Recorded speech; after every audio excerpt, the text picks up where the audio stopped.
Hello, welcome back everyone. Now let's move on to the next subject here. So we talked about calculating enthalpy values for chemical reactions. An extension of stoichiometry where now we include an energy term. Okay, so let's do this exercise here. Water is far more abundant than petroleum. So that is very true, right? So why not we just use water as a fuel, right? Why not water? So here's the problem with using water. This exercise will demonstrate that. Okay.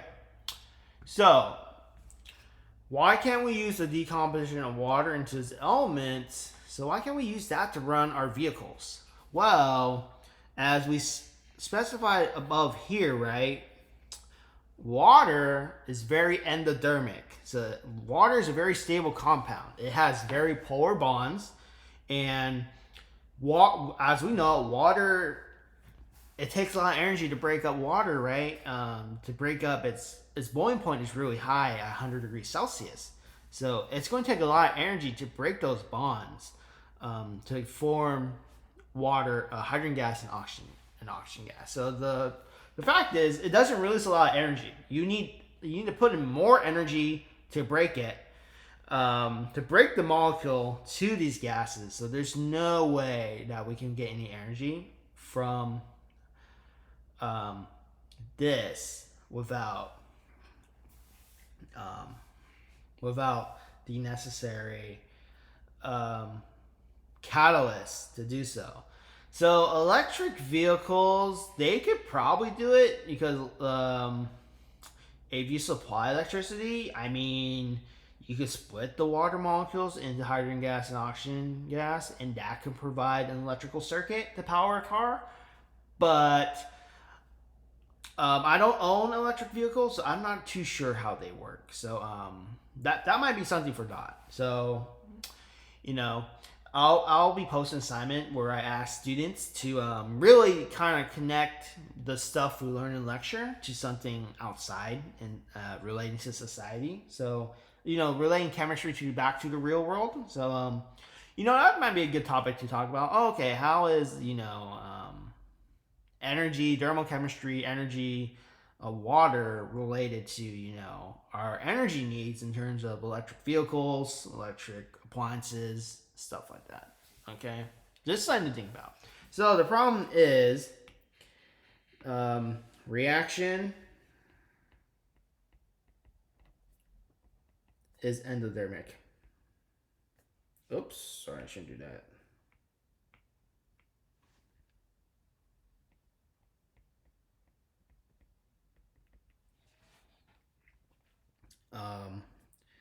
Requires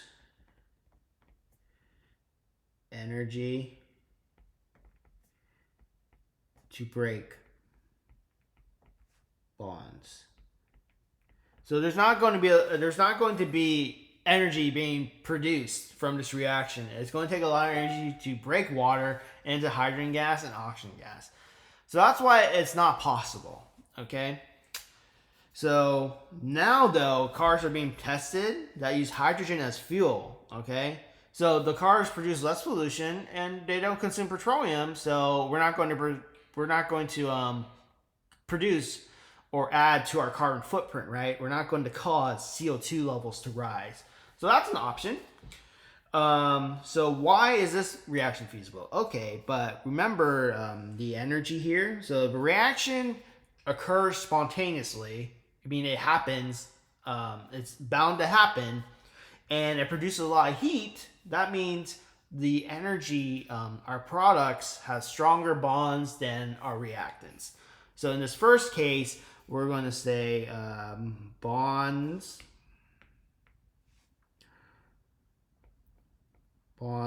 products, bonds in the products, bonds of the products here are weaker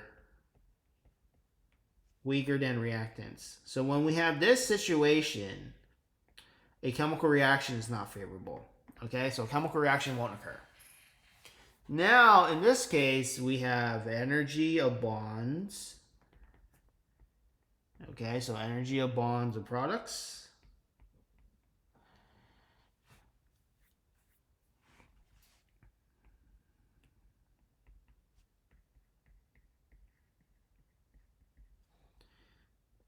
is greater than reactants. Is greater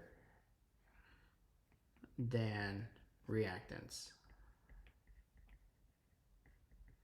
So I mean energy of bonds. That means how strong are the bonds. So in this case, we're saying the energy of bonds and products is greater than reactants. That means the bonds and the products are are stronger than the bonds and the reactants. So this is exothermic. And when it's exothermic, we produce a lot of heat. Produce a lot of heat. Okay, so that's reasonable. So we need that kind of criteria to be used as fuel and to produce energy. Okay, so why are the reactions like this? Well, let's see here. So 2H2O going to 2H2O going to hydrogen and oxygen.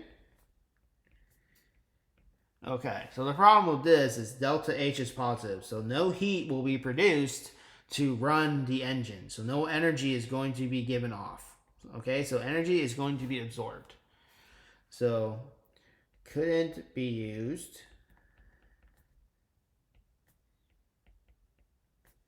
to run an engine. So no energy is being produced. Okay? So, but where does the origin lie, right? Like, what's causing this heat to be released or absorbed in this reaction? So the origin of why these reactions happen and why the first one doesn't happen is the strength of the bonds. So let's say the origin of the heat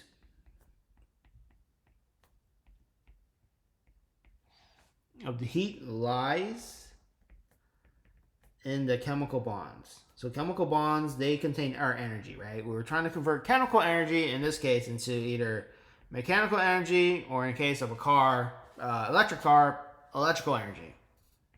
And which then gets converted to chemical energy. Okay? So let's draw the Lewis structure for hydrogen gas. H. Okay, so we have two of those bonds, and then we have a oxygen bond here.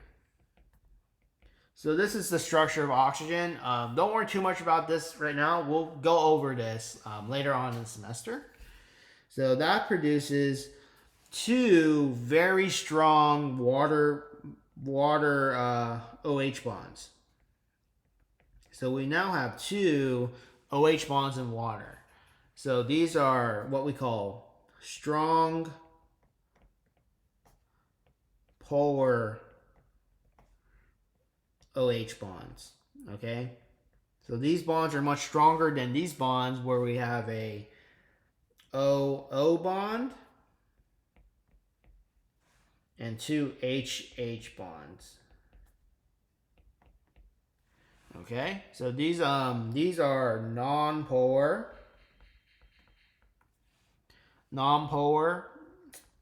and weak chemical bonds. So remember, chemistry goes in the way towards the direction where we form stronger bonds, because if we form stronger bonds, we're more stable compounds, because we release more energy. So in our system, and to us, we are of lower energy. If we release more energy, we're going to a lower energy state, and that's more stable. So the reason why the first reaction can't be used as fuel is because it's energetically not possible. Okay, so the energy from the origin of the heat in these reactions is based on the strength of the bonds in the reactants and the products. So if you have weak bonds in the reactants, you're going to have a very exothermic reactions where the product is going to be produced and lots of heat's given off. And if you have an endothermic reaction where your reactant is very stable, you're not going to give off a lot of energy, and it'll take a lot of energy just to get the reaction started to go back to the least stable products. Okay, so that's how we kind of analyze chemical bond strength in relation to how much heat is released, absorbed, and stability of the chemical species as either reactants or products. Okay. All right, so now we're going to talk about standard states of or standard enthalpies of reaction. Okay, so why are we studying enthalpies? Well, now we can, if we know all these enthalpy values, we can actually use them to help calculate chemical reactions from which, in a practical standpoint, it's not very feasible to do in the lab or to measure these energies.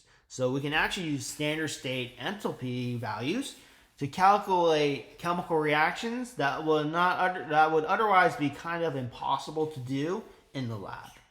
So what do we mean by standard state? Okay, so the amount of heat given off or absorbed by a chemical reaction depends on the conditions where the reaction was carried out. So there are three factors we like to consider: the amount of starting materials and products involved in the reaction, so the amount of moles; the temperature at which we ran the reaction, so usually room temp or 298 Kelvin; and the pressures of any gases. So if there's gases involved, what pressure did we take this measurement at? Okay, so let's take this example of methane, which is burned, and why it's important to specify these conditions. So let's assume we have a mixture of methane and oxygen at 25 degrees in a large enough container where the pressure of each of the gases is 1 atmosphere. So when we put a spark nearby it, there's going to react to form a mixture of CO2 and water. Now, when we have this temperature and pressure combination, the reaction gives off 802.4 kilojoules of heat per mole of substance. Okay? So now if we elevate the temperature to 1000 degrees and 1 atm pressure, I am not sure how you would do that, and generate the products at 1000 degrees Celsius and 1 atmosphere, the reaction only gives off 800.5 kilojoules of heat. So this kind of shows why it's important to specify the conditions. So that's why we developed something called standard states. So the values that we report and use are consistent among the whole scientific community. Okay? So it's important because these values can change based on just using different values for temperature or the parameters from which we collected the data. All right. So we often collect them at 25 degrees Celsius, room temp, or 298 Kelvin. If we take them at other temperatures, we identify it using a subscript specifying the temp in kelvins. So if we took it at 1000 degrees Celsius, we report it as delta H subscript 1273, and that will give us our value. Okay. But like so right here. Okay. However, the effect of pressure and the amount of materials on the heat given or absorbed in the chemical reaction, we can control it by defining a set of standard conditions for thermodynamic experiments. Okay. So if we just say, okay, we're going to take these measurements using some standard values here. So we often define the standard state for substance in terms of the partial pressure of any gases, the concentrations of any solutions involved. Okay, so here are the standard state conditions. Each substance in solution has 1 molar concentration, and all gases have partial pressures of about 1 bar or 0.9869 atmospheres, but this can be rounded to 1 atmosphere for almost most calculations, but not for the most exact calculations. So we can't use that for the most exact. Okay. All right. So when we're reporting enthalpy values, you may see in the book that it has a subscript, the degree sign for a subscript that indicates standard state conditions.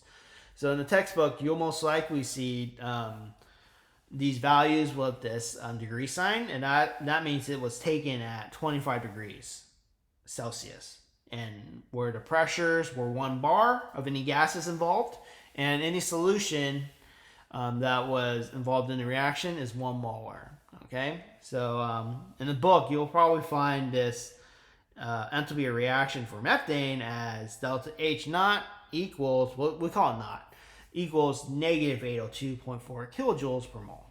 Okay, so that's how we define standard states. So when we're using enthalpy now in our future calculations, we're going to use their standard states. So we should be able to differentiate delta H naught from delta H when it's something else. Okay, so we're going to use these now in some calculations. We're going to use them in what we now call Hess's law. Okay, so since how should I explain this in the easiest way? Okay, so remember enthalpy and energy, they're state functions. So it doesn't matter like if the reaction went this pathway first and then produced the products. What matters is what we started with as the reactants and what we want to end up as products. So that's the only thing we care about. So in this case, if we have the enthalpy values for reactions, we can actually determine the overall enthalpy without even measuring it based on the enthalpy values for other substances and their reactions. So we don't actually have to do all these measurements. We can actually use math to get an accurate value. Well, I won't say accurate, but a somewhat accurate value. So this was proposed by the German chemist Henri Hess. So he stated that the delta H reaction is the same regardless of whether or not a reaction occurs in one step or several steps. So the amount of steps it takes does not matter. What matters is the initial and final states of the reaction. So using this information, we can calculate the enthalpy of a reaction by adding the enthalpies associated with a series of hypothetical steps into which we can break down the reaction. So let's do this one example here. Okay. So the heat given off under standard state conditions when water as both a liquid and gas is formed from its elements. So this has been measured. We know from hydrogen going to water as a liquid and also as a gas. So we can use this data to calculate delta H for the following reaction. So the following reaction, let's say we want to find the following reaction, okay? So we're going to try to find water going from a liquid to a gas, okay?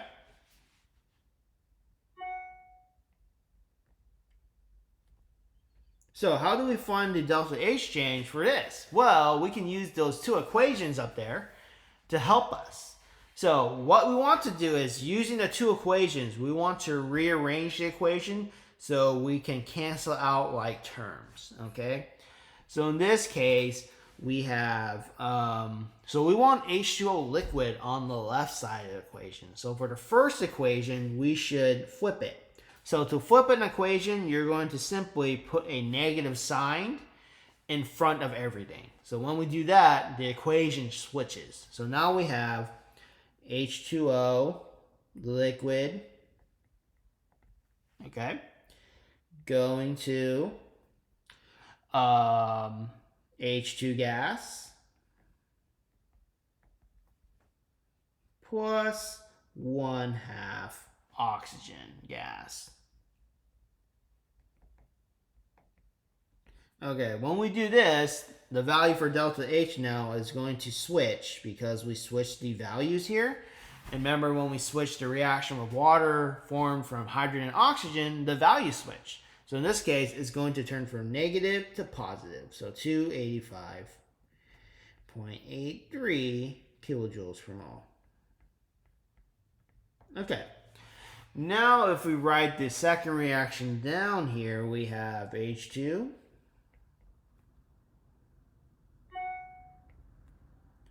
plus 1/2 oxygen gas gives me H2O gas. Okay, now the delta H value here is the same because we didn't change it. Negative 241.82. Okay, so now we can sum up these two steps, and if things so you can cancel out chemical symbols as long as they're on opposite sides of the equation, just like how we saw with writing net ionic equations, right? So hydrogen is on the left side of the equation. We could cancel out hydrogen. We can also cancel out oxygen here because they're the same value and same sign. And then what we're left with is, if we see here, our result is H2O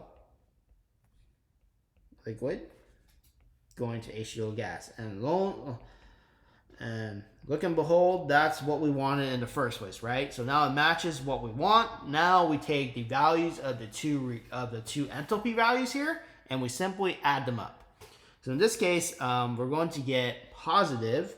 So delta H here now is going to be delta H of reaction equals 44.01 kilojoules per mole.